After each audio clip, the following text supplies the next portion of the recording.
Ano ko kayo na usahan ako sa akong isyera ni nga pulo isuon kay buti kayo nga nag-iso nga it is finished naman. Hindi na ako may kapitol ay. So nagsigaw ko na una pa, Lord, unsa man ang kanang unsay ipasabot unsay dito mo ko na focus dun sa word nga it is finished. Pero samtang naman ko sa pulong sa Ginoo, Lord, mensahe manilim siyang kamatayon. Ang sintro mo din na Ginoo, kaning namatay na ka ba? Namatay ka sa cross sa Kalbaryo tungod sa mga sala. So, dalay ko na itong buhay ng Diyos mga igsoon nga wala kay tayo kapasigardo. Bisag kinsa may grabe ang mensahe sa Ginoo karon nagatuo ko igsoon nga kani nga programa gid sa Ginoo. Nagbantay mo. Kato na dito ko kabantay katong pag-burnout ba? Unya na timing pud sa wali ni tatay nga gibiyaan ning si Jesus nga gibiyaan mo ako gingnan sa man. Di ba, huwag mo tabiya isamahan ang kurinti ng biya, kadyot. Pero ang mahan, wala ng biya sa tuwa. Amen, hallelujah. Nahimong si Jesus gibiyaan, aron kita ma-welcome samahan. Grabe kanindot, no? So, i-wrap up naman ako kamay, nakuha naman ito ni Sokogay na itong sa number 1 sa pagpasaylo. Di ba, kabantay ka tayo ni bro nga katong sa kadaghanan sa mga tao dito igsoon, isa man to sa nagiayon ni Jesus, isa man to sa mga tao nga nakawitness sa gahom ni Jesus, di ba? Pero ang problema mo sa tao karon gud, ang problema gid sa tao, dali ra jud ma-brainwash. Pag makakita ka ni isa ka kuan nga amo ana siya musabay din sa panon ba? Muna bantayan kay igsoon nga kung unsay ana bitaw muningsap nakisabay lang po ba? Mabita tingin si Jesus nga pasilua sila amahan giwa sila kabalo. Kaya nga na brainwash man gud sila. Na imagine na to. So mo na igsoon bang grabe ka maayo sa Ginoo. Nga ang Dios gyud si Jesus, grabe ang iyang pagpasaylo. Grabe ang iyang ultimate niya nga pagpasaylo ba. Bisan gani kita usay sa tong kaugalingon kita kapasaylo ba.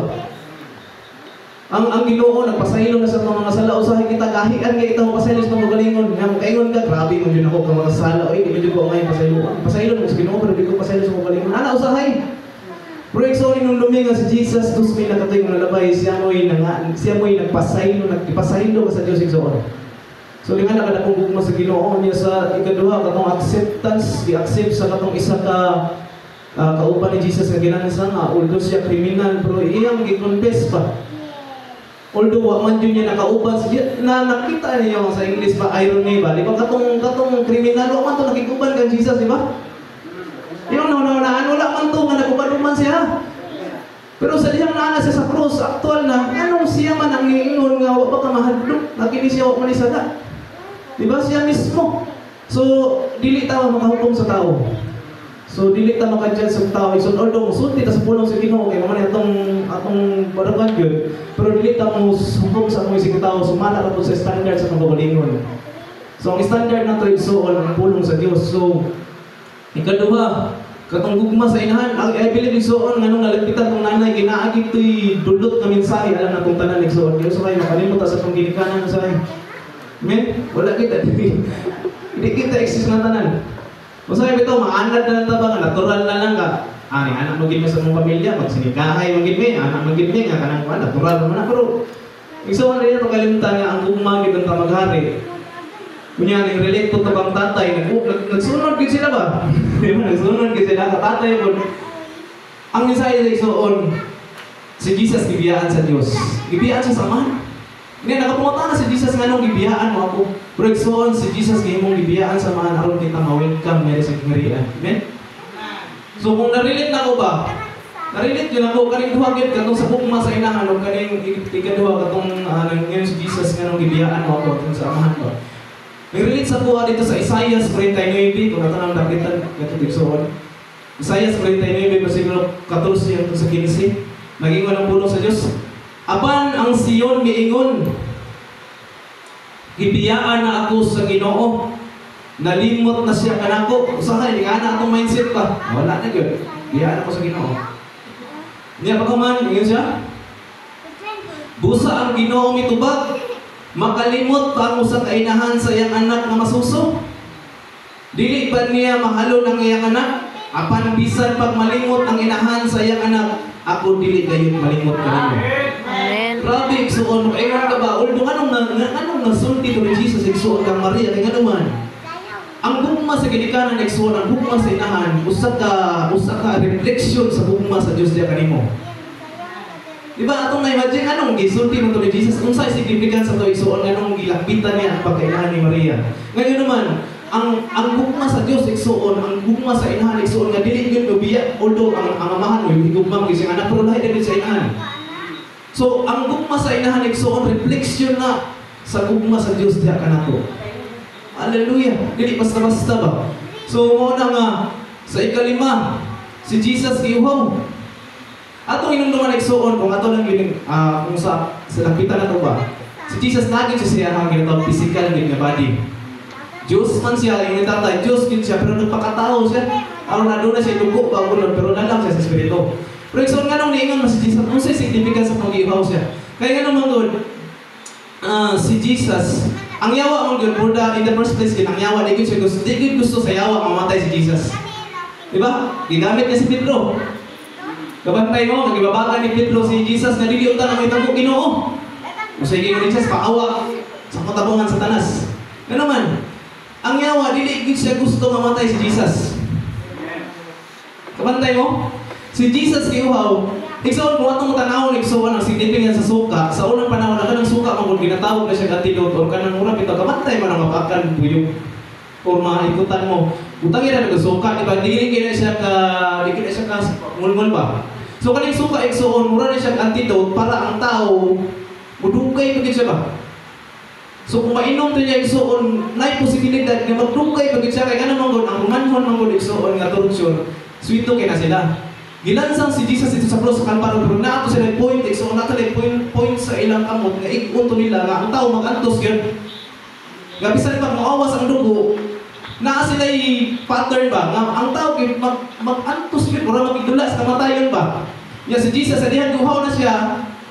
So mapadung na siya ma-dehydrate. Padulong lagi siya mamatay. Ang yawa, siguro ba, sa own kuwan naman ako, kaya ang suka mo, antidote mo siya para kudugay na dyan. So, igsoon, sa laon na to, igsoon nga pagtuki, igsoon, si Jesus, giuhaw, arang kita, mahimong matagbaw, igsoon sa tubig, sa pinakubig. Na-imagine mo, igsoon, nga si Jesus, giuhaw sa gugma, samahan, giuhaw sa gugma, sa mga tao, kaya gugma, pero wala siya nakanawat ko. Di ba, in return ba, wala siya nadawat nga, deserve mo ta para siya. Nakuha na to. Nagiuhaw si Jesus, pero kita karon natakbo sa presensya. Amen? So, ang tubig igsoon, hallelujah, nga nagdaday-galayday igsoon si Jesus giuhaw aron ikaw matakbaw sa tubig nga naghatag sa kinabuhi. Hallelujah. So, na ikaunom, it is finished. Nga sakto jud kay igsoon nga kung naa kay trabaho, lahi ra gyud, way kay kumpara. Pag mahuman na kay trabaho, although kapoy kay itong trabaho ano, pagkahuman mo, mawala tanan yung kapoy, bantay mo. Di ba? Mawala tanan. Grabe. So kadaugan igsoon nga si Jesus na-accomplish niya tanan igsoon. Na yung mga panahon nga gitinta sa siyawa, ikaw nga grabe to madili to basta-basta kay na naman. Si Jesus although Diyos magig siya pero naano siya ang di ba? Mubati siya sa itong gibati. Di ta makagaranti ba ka? Diyos man si Jesus, di nagito siya makuan. Si Jesus, grabe ang iyang patantos ba? Ang iyang sekreto na ganito, pag-ampo. Di ba kamantay mo sa dihan magwali si Jesus, maghimo sa milagro? Nay panahon gid mo mubuwag siya kalit sa mga panon, mato siya sa buntod, pag-ampo. So muna yung sekreto igsoon, pag-ampo ka mo aron dili ka mo daog sa panulay. So muna si Kito igsoon, muna nga si Jesus usa ka kadaugan o kadaugan po nato igsoon nga natapos ni Jesus ang iyang misyon dito sa Cruz Calvario. Kung sa English sa mga tong tanawon igsoon ang word sa it is finished sa Griego igsoon nagsulti na sa word nga tetelestai kung pasabot kana bitong tetelestai nga word igsoon mura na siya bitaw kanang naa kay kanang gipalit nga butang ba or gitrabahoan nga butang or gipalit ba nga na-paid, but pasabot na-paid in full ba? Fully paid na. Wala na kay iyan. Dumagi na ko na kamay para mabayaran pag ina. Si Jesus, fully paid, ginita na nagsoon. Nagkuha na ito, igsoon. It is finished. Na fully paid niya tanan ang requirements sa balaod. May tungkol sa sala. Kaya nga naman, bisag usaon na ginatong paningkamot, tikip ta kabayad sa sala. Kasi usaon na ito una-una. Amen? Wala gyud tay kadumog sa kaluwasan para mahimo pa yung kaluwasan. Hallelujah. Although ang Ginoo igsoon kaubuton sa Dios, bubuhat kita maayo. Pero in terms sa kaluwasan, wala tay kadumog sa kaluwasan. Aron ang katong kaluwasan gihimo ni Jesus sa krus Kalbaryo, mahimo pa gyud kaluwasan. Si Jesus tanan ang trabaho igsoon. Hallelujah. So mo na igsoon karong kahaponon, okay pa mo diha. Hallelujah. Magampot ang mga igsoon sa last na gini. Nya, basig kuan pa rin niya ang ihirap ka pratanan. Magampot ang igsoon, hallelujah. Oh, hallelujah. Dalay ko na pahimayan ng mga mahal. Salamat kay Lord ning adlaw Ginoo nga amo gyud Ginoo, hallelujah.